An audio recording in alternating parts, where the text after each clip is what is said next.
사랑하는 여러분, 인간의 고통이 하나님께 가까이 가도록 도와줍니다. 이 굉장히 아이러니한 말이네요. 인간의 고통이 하나님께 가까이 가도록 도움을 준다. 누가복음 7장에 등장하는 그 백부장, 이 예수님이 그의 믿음을 칭찬했던 이 백부장이 예수님께 관심을 갖게 된 것은 그의 고통 때문이었습니다.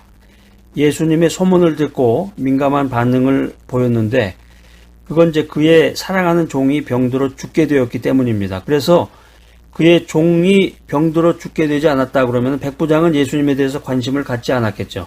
잘 먹고 잘 산다. 호의호식하면서 웰빙 생활을 즐긴다. 그렇다 그러면 믿음에서 벗어난 주님을 찾지 않는 거죠. 힘들고 어렵다. 매일매일의 삶이 정말 위기 가운데서 두려움으로 가득 차 있다. 이런 사람은 주님을 찾을 수밖에 없는 것입니다.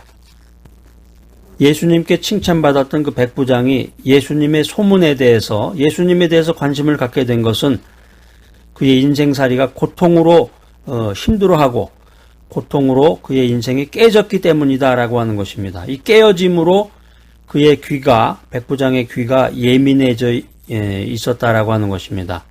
우리 인생살이 하면서 여러분들 얼마나 실망과 좌절 가운데서 낙심하고 계십니까? 이 깨어짐 가운데서 나의 그 영적인 귀가 예민해져야 된다. 오늘 성경 말씀이 우리들에게 이런 교훈의 메시지를 전해주고 있습니다. 교회는 가는데, 교회에서 직분은 맡았는데, 봉사 생활은 하는데, 교회 다니면서도 하나님의 메시지가, 주님의 말씀이 귀에 들어오지 않을 때가 있습니다. 하나님의 말씀이 내 귀에 들리지 않는다. 이 마음이 완악해서 그래. 마음이 딱딱해서. 마음이 딱딱하면 그 마음에 말씀의 씨가 뿌리를 내릴 수가 없단 말이에요. 자, 그런데 인생 살아가는데 말씀의 은혜를 받게 됩니다. 그 이유를 알고 보면 대부분이 인생의 고통 때문이라는 것입니다. 고통. 이 고통이 나를 깨트린다. 고통이 나를 깨트릴 때 내 마음이 부드러워진다라고 하는 것입니다. 마음이 부드러워질 때 비로소 이 성령의 생수가 임하게 됩니다. 마음이 부드러워질 때 말씀의 은혜가 임하게 된다는 것입니다. 그리고 말씀이 뿌리를 내립니다. 그래서 고통은 우리의 마음을 부드럽게 만들고 주님께 가까이 가도록 도와줍니다. 고통은 우리 인생의 가장 소중한 손님이 되어서 우리를 겸손하게 만들어줍니다. 고통을 손님이라고 부르는 까닭은 고통은 우리 곁에 영원히 머무르는 패밀리가 아니고 영원히 머무는 식구가 아니기 때문입니다. 언젠가는 떠나갈 손님으로 찾아와서 잠시 우리와 동거하는 것이 고통이기 때문입니다. 고통은 우리가 소중히 모셔야 할 귀한 손님입니다. 많은 믿음의 성도들이 믿음을 예수 믿고 구원받아서 천국 소망 갖고 사는 것으로 생각합니다. 맞죠? 그것이 믿음의 본질입니다. 그런데 이 믿음에 대한 이해가 그 정도에서 끝난다고 하면은 이 믿음의 퀄리티가, 믿음의 질이 그 정도에서 멈춘다고 하면은 우리의 믿음은 이 보험 수준밖에 안 되는 거예요. 보험 수준밖에 안 되는 이 나이브한 아주 미천한 믿음에 불과하게 된다라고 하는 것입니다. 마치 우리가 살면서 생명보험에 가입하듯이 천국보험에 가입해 놓고 내가 예수 믿어두면은 예수를 믿어두면 천국에 가겠지 이렇게 생각하는 거예요.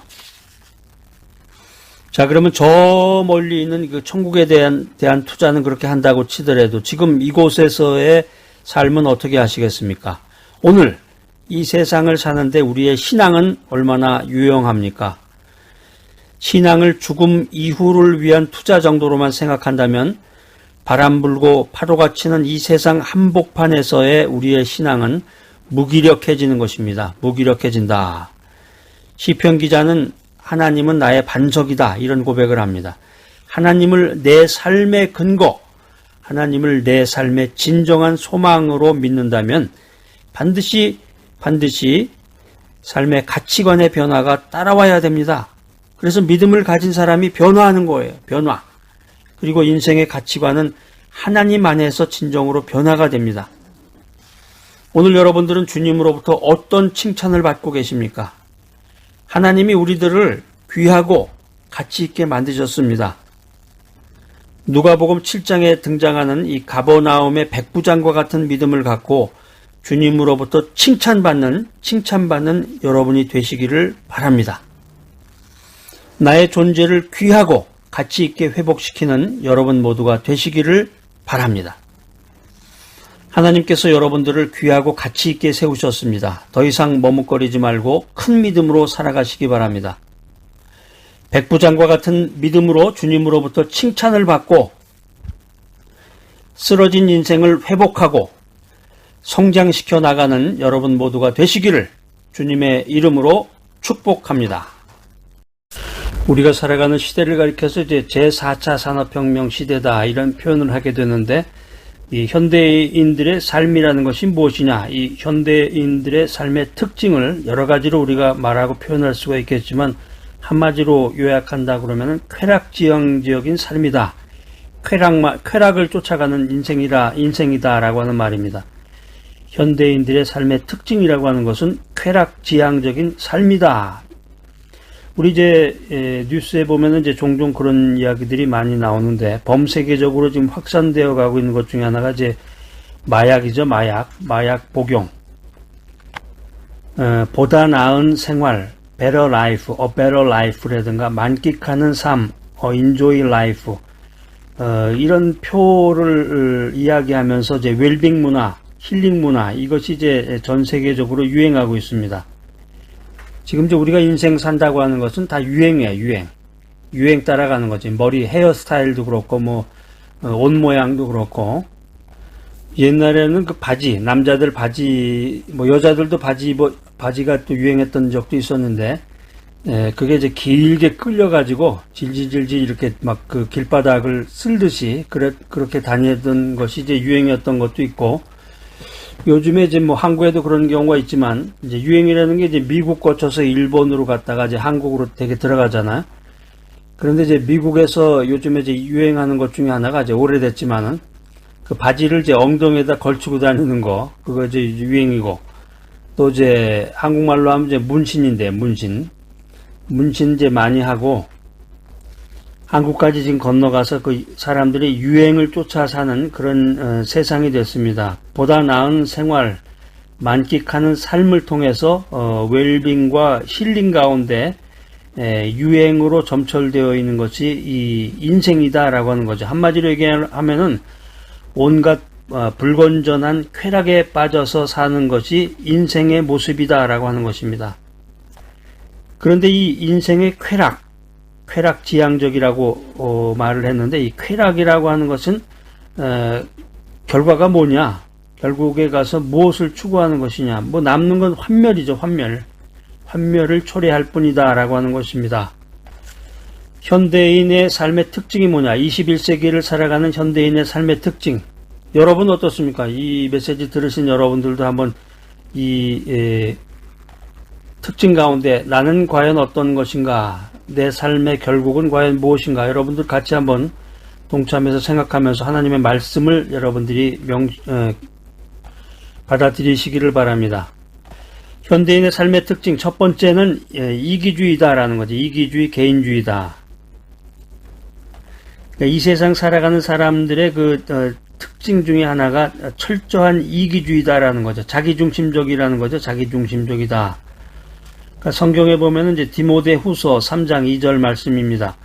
성경에 보면은 하나님이라든가 이웃보다 자기 자신을 더 사랑하고 위하는 것이 이 세상의 모습이다, 이렇게 우리들에게 권면하고 있는데, 성경의 메시지는 하나님 사랑과 이웃 사랑입니다. 하나님을 사랑하라, 이웃을 내 몸과 같이 사랑하라, 이것을 우리들에게 전해주고 있는데, 우리들의 모습이라고 하는 것은 디모데후서 3장 2절에 있는 말씀처럼 자기 자신을 더 사랑하고 자기 자신의 쾌락을 위해서 인생을 살아가고 있다. 이것을 성경은 우리들에게 경계해주고 있는 것입니다. 하나님을 떠난 인생, 하나님을 떠난 인생이라고 하는 것은 쾌락이죠. 쾌락, 인생의 즐거움, 또 나 자신만을 위하는 것, 자기 중심적인 인생, 이것만을 추구한다는 거예요. 인간의 얄팍한 생각으로, 인간의 꾀로 생각하면, 내가 내 자신을 위해서 사는데 뭐가 잘못됐어요? 내가 번 돈으로 내가 먹고 사는데 뭐가 잘못됐습니까? 법적으로 뭐가 문제입니까? 이렇게 얘기하시는 분이 있을지 모릅니다. 뭐 틀린 말은 아니겠죠. 여러분이 내가 애써서 번 돈 가지고 내가 먹고 사는데 뭐 잘못된 거 없겠죠. 그렇지만 지금 제 말씀드리는 부분은 우리가 눈으로 보이는 것이 이 세상의 전부가 아니고, 눈으로 보이는 것이 나에게 구원을 주지 못한다라고 하는 거죠. 눈에 보이지 않는 세상이 있는데, 영적인 세상이 있는데 하나님의 말씀에 귀를 기울여라 하는 거죠. 하나님의 말씀에 귀를 기울여야 우리의 그 영혼이 구원을 받는다라고 하는 것입니다. 그 말씀이 뭐냐 그러면? 그 말씀이 뭐요? 그 말씀이라는 건 하나님 사랑, 이웃 사랑인데, 지금 당신이 하고 있는 것은 자기 중심적인 행동이다. 이것은 성경이 원하는 것이 아니고 하나님 나라에 적합하지 않은 것입니다. 이런 말씀을 드리는 거예요. 결국에 가서는 이기주의적으로, 개인주의적으로, 자기중심적으로 인생을 살다 보면은 인생의 모든 수고가 진정한 기쁨이 되는 게 아니라 헛수고가 된다는 거예요. 왜 그러냐면 천년 만년 계속 살면은 상관이 없겠는데, 우리가 이제 이 인생이라고 하는 것은 나그네 길이에요. 여기서 죽어야 된다는 말이에요. 죽어야 돼. 100년, 200년 사는 게 아니라 아무리 오래 살아도 70을 넘기기가 힘들고, 건강관리를 잘한다고 해봤자 80에서 90이면 대부분 다 이 세상을 하직하게 됩니다. 자, 이 귀한 메시지 들으신 여러분들은 몇 년 남으셨어요, 이제? 몇 년 남으셨나요? 이 메시지 들으시는 이 순간부터 더 이상 자기 중심적으로 살지 말고, 자기 중심적으로, 이기주의적으로, 개인주의적으로 살지 말고 하나님 나라를 위해서 살아라. 하나님 나라에 투자해라. 인간의 얄팍한 꾀로 모든 것을 생각하지 말고 하나님의 사람이 도움의 요청을 했을 때 즐거운 마음으로, 자원하는 마음으로 거기에 동참해야 된단 말이에요. 하나님의 영이, 성령이 여러분을 부르시는 거예요. 여러분을 부르시는 거예요. 야, 얘야, 이리 와라. 더 이상 너 중심 개인주의적으로, 이기주의적으로 살지 말고, 너 그 얄팍한 꾀로만 살지 말고 하나님 나라를 위해서 투자해라. 하나님 나라를 위해서 헌신해라. 이렇게 기회를 주는 건데, 할렐루야, 얼마나 기뻐요. 기쁜 마음으로 거기에 동참을 해야 되는데 온갖 변명과 핑계를 대가면서 그 하나님 나라를 위해서 수고하는 일꾼들에게 상처를 주게 되면은 이게 엄청난 거란 말이에요. 엄청난 거야. 21세기를 살아가는 그 현대인의 삶의 특징 두 번째는 황금만능주의입니다. 황금만능주의라는 게 이제 암몬 사상이라고도 하는데, 돈이 최고라는 거죠. 머니 해도 돈이 최고다. 그러니까 인간 세상에서 그 쾌락이라고 하는 것은 그 물질과 돈이 바탕이 되는 거죠. 돈. 예전에 보면은 땅바닥에 돈이 떨어진 경우가 예전에 보면 많았었어요. 이렇게 길을 가다 보면은 길에 그 돈이 떨어져 있는 거예요. 500원짜리. 뭐 요즘에 뭐 500원이라는 게 돈의 가치가 별로 없지만, 예전에는 그 500원짜리 동전, 또 1000원짜리 한 장, 뭐 10,000원은 뭐 굉장히 큰 가치였는데요. 그런 돈을 이렇게 아침 일찍 하다 보면은 그 돈을 길에서 주었다고 얘기하던 사람들이 많았었는데, 그 사람이 이제 길에서 돈을 한번 줍는 그런 재미를 발견하게 되니까 계속 땅만 보고 다니는 거예요. 하늘을 쳐다보지 아니하고. 여러분들은 인생 살면서 어떻습니까? 돈 재미에 취해가지고 하늘을 바라보지 아니하고 영의 세계를 바라보지 아니하고 땅만 쳐다보면서 인생을 살고 있지 않으십니까? 그러니까 요즘에 사는 사람들 보면은 그냥 자기 자신의 그 자기 중심적인 이기주의, 개인주의 생각에만 치우쳐가지고 자기하고 자기 가족만 먹고 살기 위해서 그냥 돈을 벌고 돈을 그냥 착같이 자기 손에서 놓지 않으려고 그런 사람들이 많죠. 그런 사람들이 대부분이에요. 그런 사람들이 뭐 잘못됐다는 얘기라기보다는, 잘못됐다는 게 아니에요. 잘못됐다라기보다는 하나님을 생각하고 영의 세계를 생각하고 구원을 생각하라는 거죠. 나 자신, 내 가족, 내 친척을 먼저 생각하기보다는 하나님 나라를 먼저 생각하고 하나님의 일을 먼저 생각하고 하나님의 사역을 먼저 생각하라. 이것이 오늘 여러분들에게 전하는 하나님의 말씀입니다. 구약 성경에 보면 그 사르밧 과부 얘기가 생각이 나네요. 사르밧 과부. 당장 먹을 것이 없어서 오늘 남은 마지막 먹을 것을 먹고 죽으려고 작정을 한 판에 하나님의 선지자가 도착을 하잖아요. 하나님의 선지자 엘리야가 나타나가지고 먹을 것을 요구하면서 하나님 나라에 헌신하라고 그러는 거예요. 지금 자기 자신이 먹고서 죽을 것도 없는 판인데 그 사르밧 과부가 가난한 과부가 하나님 나라에 헌신했을 때 차고 넘치도록 복을 받았다. 이게 성경이 우리들에게 주는 메시지입니다. 그래서 인생이라고 하는 것은 자신의 쾌락을 위해서 물질을 모으고 자신의 쾌락을 위해서 비즈니스를 하고 물질적인 쾌락을 위해서는 인간의 영혼도 하찮게 생각한다라고 하는 것입니다. 물질을 중심으로 한 이 쾌락주의적인 인생, 이것은 인간으로 하여금 하나님을 떠나게 만듭니다. 결국에 가서는 그런 사람은 하나님을 섬기지 않게 돼요. 하나님을 떠나게 되고 결국에 가서는 하나님보다 물질을 사랑하고 하나님보다 물질을 더 숭배하는 그런 인생길을 가게 되는 것입니다. 제4차 산업혁명 시대를 살아가는 이 현대인의 삶의 특징 세 번째는 뭐냐 하면은 만족이 없다라는 거예요. 만족이 없다. 예전에 그 2% 부족할 때 그 음료수가 생각이 나는데 인생을 살면서 아무리 좋고 아무리 자기가 생각하는 모든 것을 이루었다고 해도 만족이 없다는 거예요. 만족이 없다. 하나님 없는 기쁨, 하나님 없는 쾌락은 욕심에 제한이 없다라고 합니다. 하나님 없는 쾌락은 욕심에 제한이 없다. 자꾸 자기 욕심으로만 인생을 사는 거예요. 자기 꾀로만 인생을 사는 거예요. 하나님 나라에 투자하고 하나님 나라에 헌신해야 되는데 자꾸 자기 자신에 대한 것, 자기 가족에 대한 것만 생각을 하게 된다는 것입니다. 인간의 쾌락이라고 하는 것은 한번 충족이 돼서 끝나는 게 아니라 더 강도가 점점 더 세져가요. 더 세져가고 더 빈번한 쾌락을 찾게 되는 것이 타락한 인성의 본성이다라고 하는 것입니다. 인간이 추구하는 쾌락, 이 쾌락이라고 하는 것은 인간의 이성을 마비시킨다. 인간이 추구하는 쾌락이라고 하는 것은 무제한적으로 그 위력을 발휘해서 결국에 가서는 인생을 파멸시킨다라고 하는 것입니다. 신앙을 버린 이 현대인들은 인생을 만끽하자 이런 기치 아래서 적극적으로 쾌락을 추구하고 있습니다.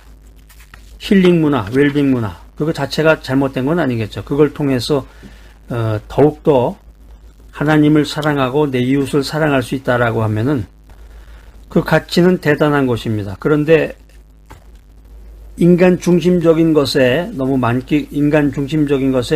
깊이 빠지다가 신앙을 버리고 하나님을 버리게 됐다. 이거야말로 비극이죠.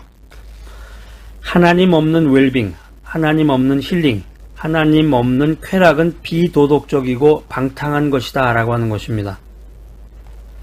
인간의 쾌락이라고 하는 것은 그것을 추구하는 사람에게 아무런 유익을 주지 못하고 결국에 가서는 인간의 모든 것을 파멸시킨다. 그렇기 때문에 하나님 중심으로 믿음 안에서 살아가는 사람들은 이 순간적인 잠깐의 단맛을 주는 이 세상 쾌락에 집착할 것이 아니라 성령 안에서 영생하도록 솟아나는 하나님의 기쁨을 추구하며 살아가야 된다라고 하는 것입니다. 자, 이 귀한 메시지 들으시는 여러분들, 세상적인 것, 황금덩어리, 웰빙, 힐링, 좋습니다. 이거 뭐 나쁜 거 아니에요. 그 자체가 나쁜 건 아닙니다. 여기에 집착하면 안 되겠어요. 이 세상적인 쾌락에, 세상적인 것, 잠깐이란 말이에요, 이게. 황금덩어리 쥐고 있으면 그냥 온몸에 막 기쁨이 돌죠? 기쁨이 충만한 것 같지만, 잠깐이란 말이에요. 돈에 취해서, 인간적인 쾌락에 취해서, 자기 중심적인 거에 취해서 자기 가족만을 아는 거에 취해서 인생을 살다 보면은 온갖 잡병이 다 걸려요. 그런 사람 보면은 그 영적으로 문제가 있지만 육신적으로도 몸에 문제가 많습니다. 모든 몸이 불편하게 된단 말이에요. 왜 그러냐면 만족이 없기 때문에. 만족이 없단 말이에요. 기쁨이 없단 말이에요. 그러니까 집착하지 말고 이런 세상적인 쾌락에 집착하지 말고 성령 안에서 영생하도록 솟아나는 하나님의 기쁨을 추구하며 살아가는 귀하고 복된 여러분 모두가 되시기를 간절히 기대합니다.